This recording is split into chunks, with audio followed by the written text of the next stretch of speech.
Day 844 of the Ukrainian War Map, also known as the Russo-Ukrainian War. Juzzie here, and today is another update as I take a simplified and down-to-earth approach to some of the most important happenings on the ground in Ukraine.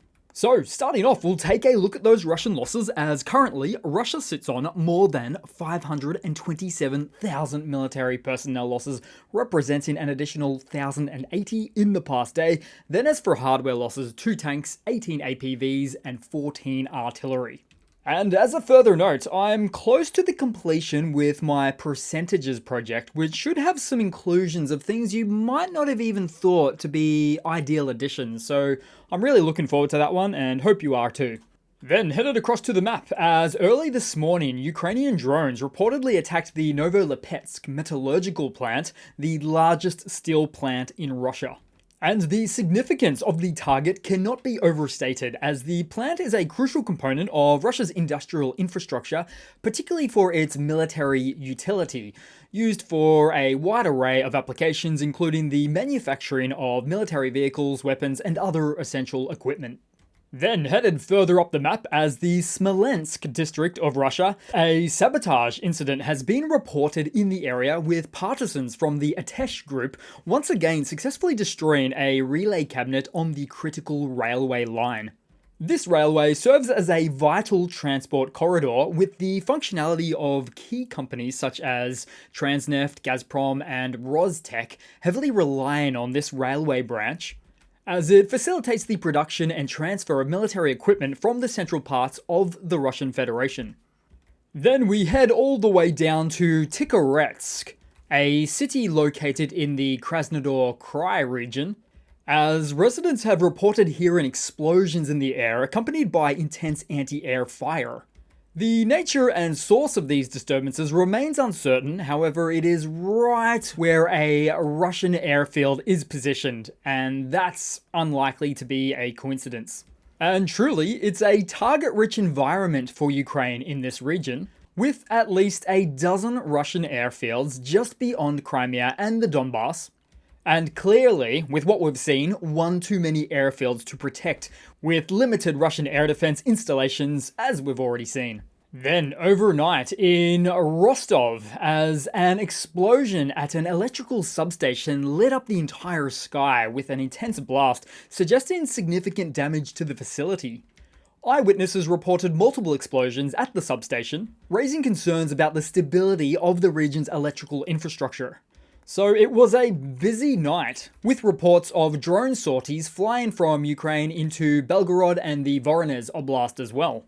Then we'll head to the Ukrainian map, into the Battle of Vovchansk, as today's reports indicate some successes in Vovchansk, with the trampling of Russian flags in full swing at some locations, because street by street, block by block, Ukraine's army is appearing to methodically take extra ground.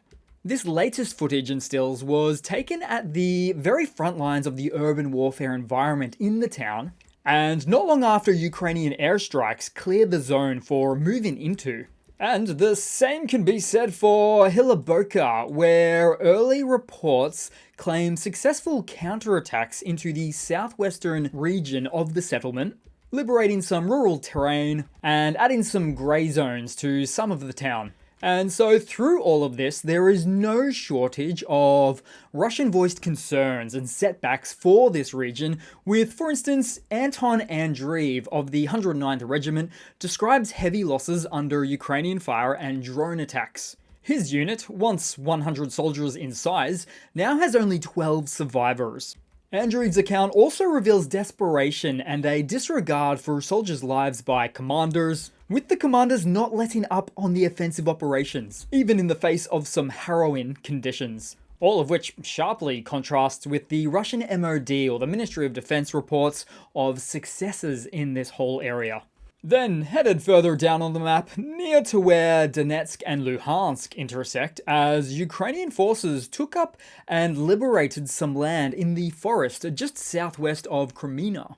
So Ukrainian forces had been pushing Russians back for several days at this location, and now that's visible. And it's worth mentioning that a forest in time of war is not your average lush, vibrant, and thickly dense forest, but instead something more akin to a very tree-pruned environment with uprooted trees and trench networks, as you can see on the screen right now.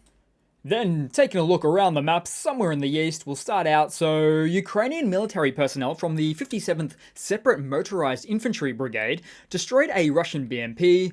Then also the 116th TDF, or the Territorial Defense Forces Brigade, performed an FPV strike, finishing off a Russian T-80 BVM tank, one of Russia's best, near Novomikhailivka. Then also some impressive footage of an unsuccessful attempt of a Russian Strela 10 air defense system that was looking to shoot down a Ukrainian reconnaissance drone.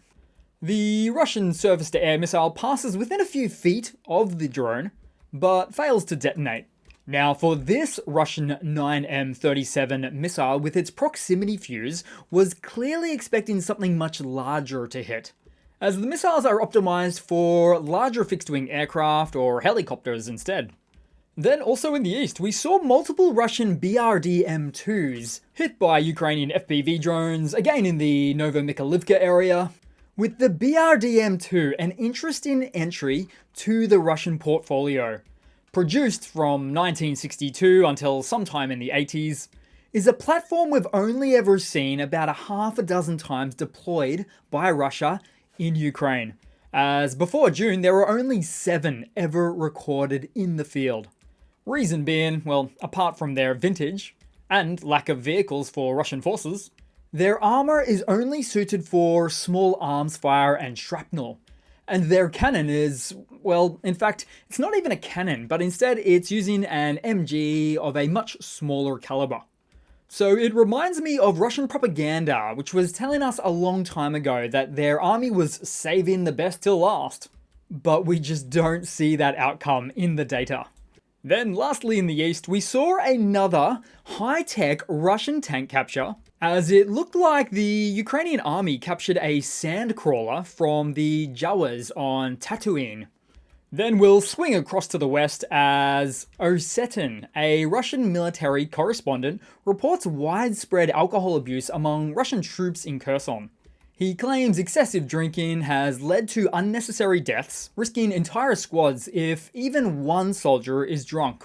So it's a pity that vodka drinking is so ingrained into the Russian culture, which would be less of a problem if they were dealing with the professional Russian army, but those days seem to be long gone.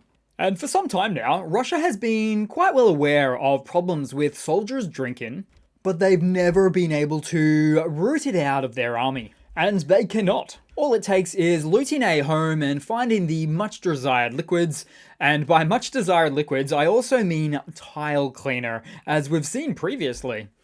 Yuck. Then headed across to some news for today. We'll start off with some Ukrainian hardware updates, as we see a new autonomous ground vehicle or AGV addition to the Ukrainian army. This one, named the Ark-1, reaches speeds of up to 45 kilometers per hour or about 28 miles, and delivers light basic supplies including medicine, food, and other provisions to the position, and can also double as an attack AGV. Anti-tank mine equipped, targeting enemy equipment and fortifications. It includes a range of 20 kilometers or about 12 miles and is clearly superior to the bathtub or basin tied to a rope to provide supplies between Russian positions, which is truly something we have also seen from the Russian side before. Then, as for some more hardware updates, a new Ukrainian naval drone named the Stalker 5 was presented in Odessa. It can reach speeds of up to 75 kilometers per hour and carry a payload of up to 150 kilograms. While this one deals in slower speeds and smaller payloads than other AFU naval drones, the key differentiator for this platform is the price, notably cheaper at about 60,000 euros. I would also expect one day that these naval drones would be able to include the feature of small deployable quadcopter drones as one of their secondary methods of attack. Then in some more news, and in follow-up to the weekend's peace summit in Switzerland, it's expected that there will be a follow-up peace summit with the outlook to ensure Russia's inclusion in just a matter of months instead of, say, another year. as Ukraine intensifies its diplomatic efforts. But at the heart of the most recent summit, there were three critical points from Ukraine's 10-point peace plan, which included nuclear safety, food security, and the return of prisoners of war and civilians held by Russia, with these areas selected for their broad international appeal and urgent importance.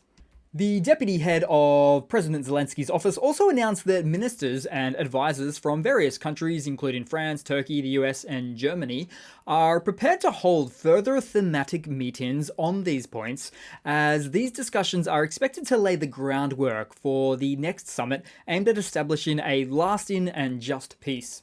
Also, as for the summit, in all, 80 countries and 4 European institutions signed the final joint communiqué, which outlines the collective agreements and understandings reached during the event. Then in some more news, Russia's upcoming new tax hikes for the country will not only include corporate tax rates boosted up to 25% from 20%, but will also include new tax brackets for individuals and raise the highest tax bracket a further 7% in order to fund the Russian war in Ukraine. That's not going to be a popular move. And I suspect Russia decided to announce the corporate tax hike first in an attempt to soften the blow for individuals' taxes. But Putin had to do something because, as we already know, Putin is now officially funding Ukraine to fight against Russia, with the G7 secured $50 billion loan, paid for by the nearly $4 billion of interest accumulated per annum from Russia's 300 billion or so euros of frozen assets in Europe and the States. Then headed across to another Russian military mobilization blunder segment, so for this one, looks like the mobilization isn't going according to plan, as Russian servicemen of an assault company are turning to the prosecutor's office, requesting, or demanding nicely, for an explanation of their presence in Ukraine. That's right, they're asking why they're even there. The men state that they were snatched from Russian territory, from places like Krasnodar and Sochi, then transferred to Ukraine, despite all of them having medical certificates and injuries. Some even do not have the right to carry weapons due to psychological problems. Deceived and heinously mistreated like cattle, completely sold out by their own country. Just disgusting treatment right there. Russia sends them to war and doesn't even give some of them a weapon. It's reaching new levels of desperation, in what is a scathing indictment of what the professional Russian army has really turned out to be. Then to shake that off with something a little bit lighter, so here we go. In Ukraine, we see a lot of cats, even a bunch of kittens, but rarely, if ever, do we see newborns. Right here with Soldier and Mama Cat to take care of them too. Then headed across to a quick funny to round it all off for today, guys. So here we go. The world's second army productions proudly presents insanely updated logistics with this innovative design of a walk-in tractor with a trolley to transport goods and personnel. And they're called walk-in tractors because usually someone is standing behind them when they're plowing the fields. Even the recorder of this video thought this was just a joke. But hey, that's their Russia. So that's it for today, guys. Thanks for tuning in, thanks for your support, and if you enjoyed, leave a like, write a comment, and yeah, thanks again for watching. Cheers, guys.